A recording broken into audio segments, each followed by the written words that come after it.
and this will be my legendary meeting with the Lost Indian.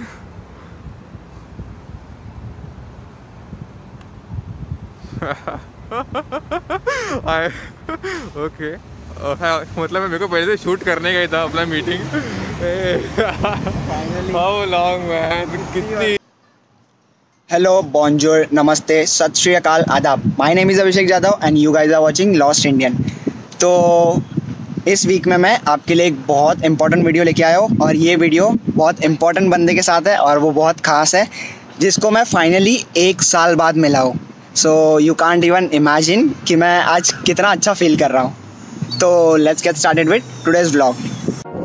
Finally वो दिन आ गया है and finally I met him. Finally तुम्ही सगळे बघू शकतात, माझा हा मित्र मला 1 वर्षानंतर भेटला आहे.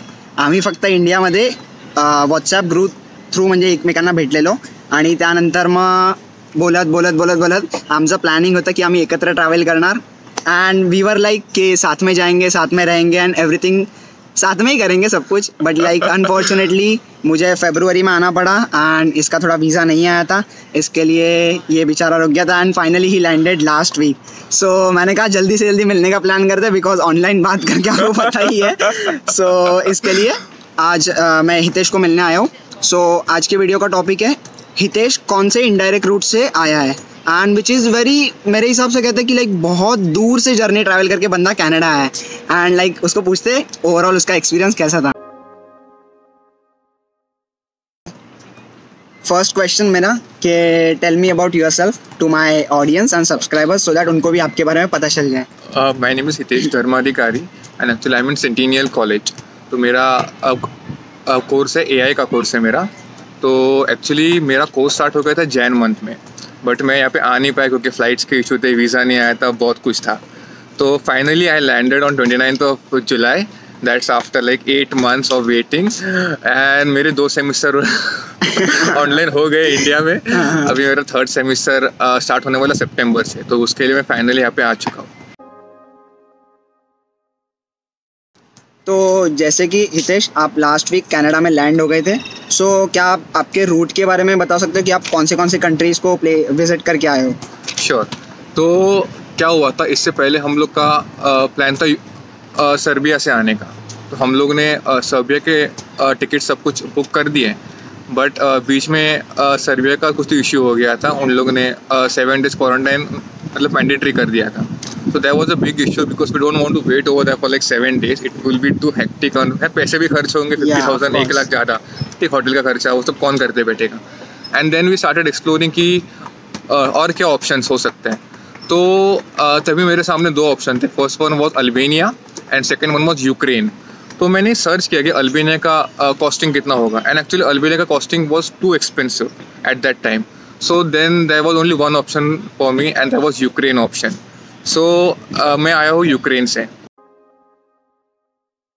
तो अभी आपको पता है कि इंडिया से फ़्लाइट्स बैन चल रही है कनाडा के लिए, तो आपने इनडायरेक्ट रूट चूज़ किया. तो उसमें लाइक आपके कितने लेओवर्स थे, आप कितनी कंट्रीज़ विजिट करके. लिटरली गाइज आप सोचोगे और ये वीडियो देखेंगे तभी आपको लिटरली लगेगा कि बंदा इतनी कंट्रीज़ विजिट करके फाइनली कनाडा पहुंचा है. एंड लाइक मैं सच कहता हूँ वो बंदा लिटरली सेटिस्फाइड फील कर रहा है कि फाइनली डेस्टिनेशन पे अच्छे से पहुँचा है.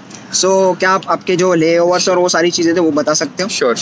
तो जर्नी मेरी स्टार्ट हुई थी बॉम्बे से.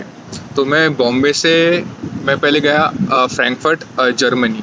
सो Germany was my second destination और फिर वहाँ से मैं गया Ukraine. So Ukraine was my 3rd destination. तो वहाँ पे हम लोग ने स्टे किया था यूक्रेन में for 1 day and then from Ukraine we went to Poland. तो पोलैंड में हम लोग रुके थे 16 hours. तो पोलैंड के बाद में आई केम टू टोरंटो. 5 कंट्रीज भाई, आप बिलीव नहीं करोगे 5 कंट्रीज लिटरली. और ये भी इतने कम उम्र में 5 कंट्रीज विजिट करना बहुत बड़ी बात है literally. I am feeling proud of you. So आप अगर 5 कंट्रीज भाई कोई आ रहा है इतना घूम के, तो मेरे को आप बताओ कि लाइक आपकी जर्नी कितने दिन की थी. आई मीन कितने आवर्स और कितने क्या लगे वो आप बताओ. ओके. तो मेरी जर्नी स्टार्ट हुई थी 27th को सुबह. मेरी फ़्लाइट 27 को सुबह थी 3:50 AM को. ओके. तो तभी चालू हुई थी और मैं यहाँ पे लैंड हुआ था 29th को. सो अगर हम लोग IST से देखें तो मेरी जर्नी 27th को it was Monday. So and landed over here eight Thursday. So Monday, Tuesday, Wednesday, Thursday 4 days. So it was a 4 days की guys, journey. 4 days ट्रैवलिंग करके आना. एंड लिटरली मैं जब भी ट्रैवल किया था मेरा एक लेवर था, बट लिटरली मेरी बस हो गई थी वो ट्रैवल में. क्योंकि यार बिजनेस क्लास तो हम अफोर्ड नहीं कर सकते फॉर टाइम बीइंग. तो जो सीट्स थी वो कंफर्टेबल इतनी नहीं होती है बट होती है. और 9 आवर्स 8 आवर्स एक जगह पे बैठ के दूसरी जगह ना, and again same thing. So body की लाइक लिटरली लग जाती है सच में. एंड लाइक इतनी जर्नी भाई बहुत दूर से आया है ये बंदा सच में. जैसे कि मेक्सिको, दोहा, इथोपिया, सर्बिया, ये सारे रूट्स भी ओपन थे आपके टाइम पे. बट आपने ये इतना 3 कंट्रीज घूम के आने का ही रूट क्यों चूज़ किया? उसके पीछे का कुछ रीज़न? रिसर्च मैंने बहुत की थी while I was cooking. And पहले मेरे को लगा था कि सर्बिया का रूट सबसे बेस्ट रूट है, तो मैंने वो पहले बुक किया था. बट जैसे कि सर्बिया का इशू हो गया, then actually I was confuse कि मैं कहाँ से आऊँ. मेक्सिको रूट काफ़ी लंबा था और काफ़ी एक्सपेंसिव था, और and actually I had a tight budget. उसके अंदर I have to fit everything. So my budget was like really an issue, and so that's why मैंने सेलेक्ट किया कि यूक्रेन के थ्रू आओ, तो मेरा कॉस्ट फ्रेंडली भी है, सब कुछ ठीक से मैनेज भी हो रहा था. This route was not that famous, but actually I manage to pull it off. बट जो अपकमिंग स्टूडेंट्स आ रहे हैं, अगर you guys are planning to come via this route, definitely मैं हितेश का इंस्टाग्राम यहाँ पे मेंशन कर दूंगा, और आपको कुछ भी क्वेरीज रहेगी आप उनको कांटेक्ट कर सकते हो. सो मैं ये पूछना चाहता हूँ कि ये जो राउट आपने बुक किया वो आपने खुद से बुक किया या did you take help of any agent or something? Okay, flight tickets मैंने खुद से बुक कर दिए थे. बट कैसा होता है यूक्रेन में मतलब you will need a visa, है ना. You will need a e visa kind of a thing. So मैंने ई वीज़ा के लिए I contacted to an agent. मैं उनके पास गया, एजेंट से मैंने कांटेक्ट किया और उनसे मैंने वो ले लिया ई वीज़ा. उन्होंने मेरे को ई वीज़ा भी दिया और ट्रैवल इंश्योरेंस भी उन्होंने करके दिया. So these 2 things I took from an agent. उसके अलावा बाकी सब मैंने खुद से किया है. फ्लाइट टिकट्स हो गए, RT-PCR बुकिंग हो गई, सब मैंने खुद से किया.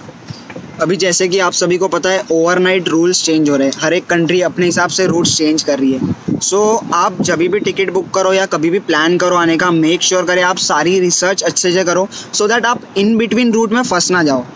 हमारा यही मेन मोटिव है कि आप सेफली कनाडा पहुंच जाओ. सो अभी आप इतनी सारी कंट्रीज घूम के आए हो, सो लाइक उसमें आपने कितनी सारी RT-PCR टेस्ट करनी पड़ी, और लाइक क्वारंटाइन का क्या सीन था? और बॉम्बे से निकला तभी मैंने एक की थी RT-PCR टेस्ट. और उसके बाद में I did my second test at actually Ukraine airport. वहाँ पे मैंने मेरी सेकेंड टेस्ट की. यूक्रेन एयरपोर्ट का रिजल्ट आने तक I have to wait. So actually I have booked in hotel over there. तो तो उसका रिजल्ट मेरे को कुछ 8 घंटे में आ गया था. तो मैं वहाँ पे वेट किया और मैंने थर्ड मेरी टेस्ट की when I landed in Toronto. Oh my god. So 3 covid test. और टोरंटो एयरपोर्ट के बाद लाइक आप जब भी घर पे गए वहाँ पे भी टेस्ट हुई थी आपकी या जस्ट एयरपोर्ट पे हुई थी? वहाँ पे उन्होंने हमें किट दे दी थी, कोविड किट दे दी थी. And they asked us to take the test at home. तो हाँ. सो लाइक द नर्स आपके प्लेस पे आई थी and she took the sample, और लाइक कैसे हुआ? हाँ, तो उन्होंने हमें एक किट दे दिया था. एक छोटा सा बॉक्स रहता है, उस बॉक्स में सारे मतलब डिटेल्स मतलब उसमें थे, लिखे हुए थे कि आपको ये करना है, ये करना है. एंड एक्चुअली इसके दौरान आपके साथ वो लोग वीडियो कॉल पे रहते हैं. ओके. जो थी ना नर्स, वो हमारे साथ मतलब वीडियो कॉल पे थी. And she was guiding us, she was directing us कि ये करो, आपके बॉक्स में ये सैंपल रहेगा, इसको निकालो, इसको टैर करो, वो स्ट्रॉ लो और अपने नाक में डालो, टेक द सैंपल, वो टेस्ट ट्यूब, उसको बंद करो, सील करो और उस बॉक्स में डाल के फिर से दे दो. ओह, सो मतलब भाई देख रहे हो डॉक्टर भी बनना पड़ रहा है बंदे को. तो जैसे कि आपने यूक्रेन के लिए कहा कि आपको वीज़ा लगा था, तो वो transit visa like kind of tourist visa जैसा था, या फिर उसका प्रोसीजर आपने इंडिया में कभी अप्लाई किया और आपको कितने दिन में मिला? उसका थोड़ा सा बता दो. श्योर. वो वीज़ा एक्चुअली टूरिस्ट वीज़ा था वो.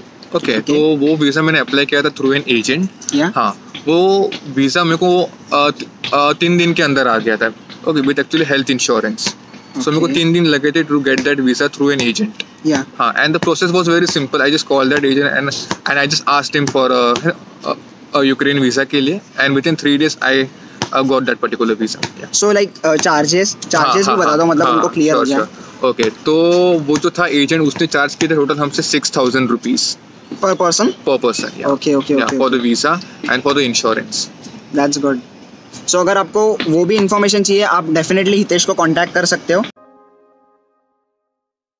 हितेश, जैसे कि आपकी इंडिया एक खुद की कंट्री, देन इंडिया से निकल के जर्मनी, देन यूक्रेन, फिर Poland and then finally fifth country Canada. तो वो इतना रूट ट्रैवल करने के टाइम पे आपके कितने एक्सपेंसेस लगे?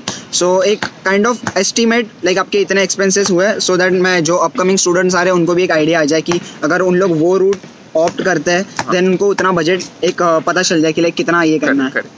ओके, सो बॉम्बे से टोरंटो वाया यूक्रेन मेरे को टोटल कॉस्ट पड़ा है 1.3 lakhs। That's a huge amount guys.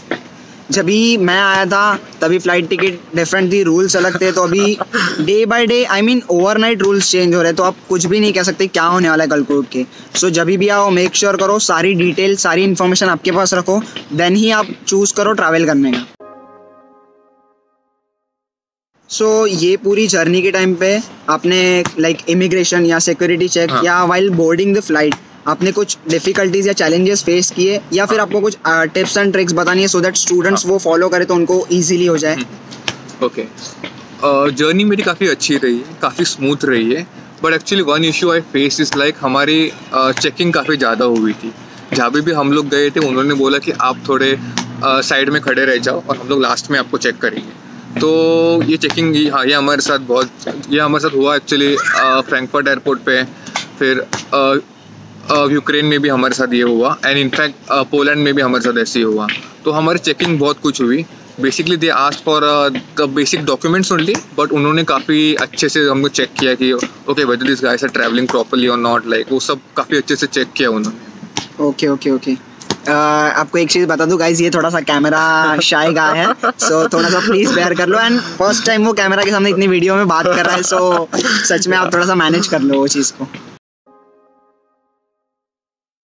सो ये 3 कंट्रीज़ के लेओवर के टाइम पे आपने कुछ चेंजेस फेस किए कि लाइक पहले कभी आप ट्रैवल किए होगे तभी लाइक माहौल कैसा था एयरपोर्ट का, और अभी कोविड के बाद माहौल कैसा हो गया है, और लेओवर मतलब कितने टाइम का था आपका फ्रैंकफर्ट पे, फिर यूक्रेन में एंड पोलैंड में कितने टाइम का लेओवर था, उसके बारे में थोड़ा बता दो। श्योर। सो जब मेरी फ्लाइट निकली बॉम्बे से, so we landed in Frankfurt में हमारा लेओवर काफ़ी छोटा था। It was of actually 1 hour 20 minutes, so it was very small layover, but it was very smooth till that time. वहाँ पे काफ़ी लोग थे, काफ़ी चिल एनवायरनमेंट था।